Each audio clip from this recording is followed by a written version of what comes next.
So ayun na nga, babiyahe ulit kami ni Bayaw. Food vlog ulit mga tol.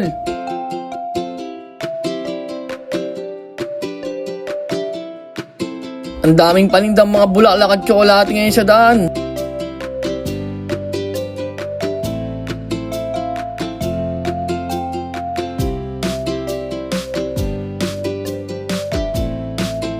Happy Valentine's sa may mga ka-Valentine's ngayon mga kuya.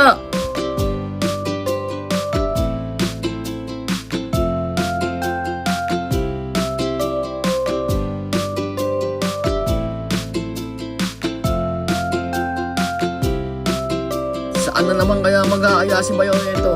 O malayo ito pupuntaan namin ha.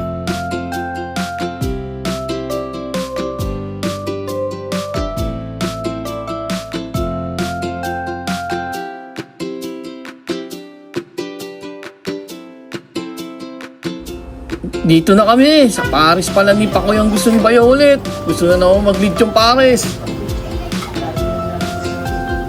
Medyo sold out na nga nung dumating kami sa Paris ni Pakoy. Buti may nabutan pa kami ni Bayaw rito. Dinadayo rin pala to ng mga ibang food vloggers.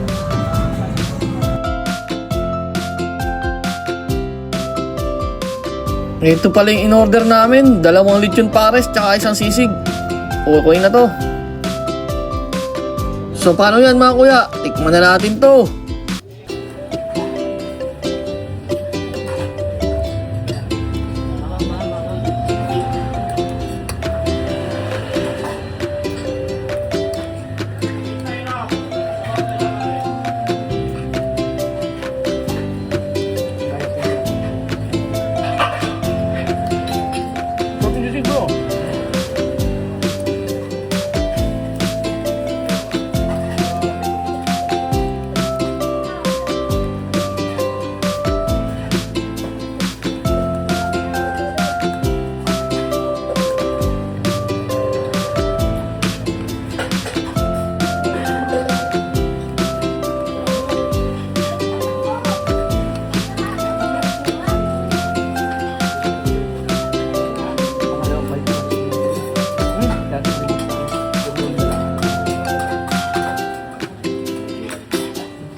Solid at masarap yung lechon Paris at sisig ni Boss Pakoy. So paano? Susunod na lang ulit.